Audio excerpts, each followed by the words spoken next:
heslog. Yr oedd fy nhad yn gweithio ymlaen â Ffestiniog ac yn gorfod aros mewn llety drwy'r wythnos.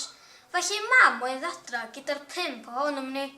9 oed oeddwn ni, a'r 4 arall yn 12, 11, 8 a 6 oed. Diwrnod pobi bara, a ni'n 5 wedi bod wrthi'n gwneud bara ein hunan fel byddai'r arfer. Byddai mam yn rhoi ychydig o'r toes i ni mwyn i ni helpu. Mi'n nos hapus. Yn y seler roeddwn ni'n byw yn 7 High Street, dim Trydan wrth gwrs. Cyn i ni fynd i'r gwely, aeth mam i'r llofftydd i olau'r canhwyllau. Yn sydyn dyma'r drws allan ar agor, a dŵr yn llifo i mewn, y dodrefn yn cael ei symud a ni'n gweddi am mam.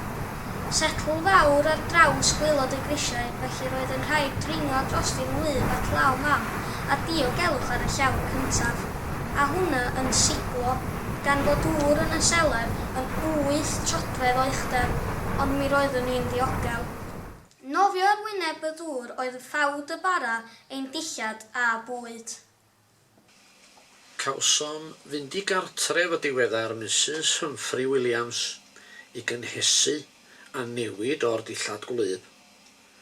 Yr oedd hi'n bryderus iawn ei hunan am ei gŵr, ei mab Bobby a'i mab yng nghyfraith, gan ei bod wedi mynd i lawr i'r morfa cyn i'r môr ddod dros y clawdd llanw i symud yr anifeiliaid. Yn y bore, cafodd y newydd ei bod yn ddiogel ar ben tas wair yn y dŵr. Gofalwr yr ysgol gafodd ei ddal yn yr ysgol hefyd. Y gloch yn canu oedd yr arwydd ei fod o'n ddiogel. Newydd da i'n hir plant wrth gwrs fod dŵr yn yr ysgol. Braf oedd cael mynd i'r gwely'r noson honno. Codi yn y bore a gweld y morfan ddŵr i gyd, fel byw ar lan y môr, ond dim bwyd na dillad, y cwbl yn y dŵr yn y seler. Mrs Maggie Gwynedd Jones dros y ffordd yn rhannu bwyd a dillad ei phlant efo ni. Y fath garedigrwydd mewn cyfnod llawd iawn. Mae'n rhaid i mi gyfaddef y byddaf yn chwysu pan yn cofio'r profiad a sylweddoli pa mor agos oeddem at fod wedi boddi. Cofio gweld tas wair wedi dod ar wyneb y dŵr i mewn i'r pentref bron o gyfeiriad y stesion.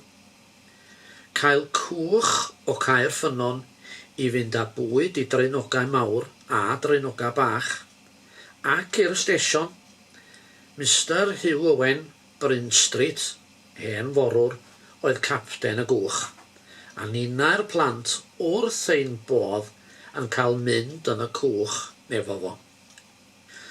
Ond y fath lanast, gwartheg y ship a grawnd wedi boddi, a defaid a gwartheg yn cael ei llosgi wrth coed Cae Bran. Yr rheilffordd wedi symud oddi wrth y trac am 2 milltir, coed i lawr yn y gelli ac ar y ffordd wrth yr ysgol. Yr oedd yn rhaid i ni helpu adre wrth gwrs, mwyn cael trefn wedi'r dŵr gilio. Hel coed yn y gelli mwyn cael gwres, a cofio mam yn golchi a'r dillad yn gorfod sychu ar y railings yn y pentref.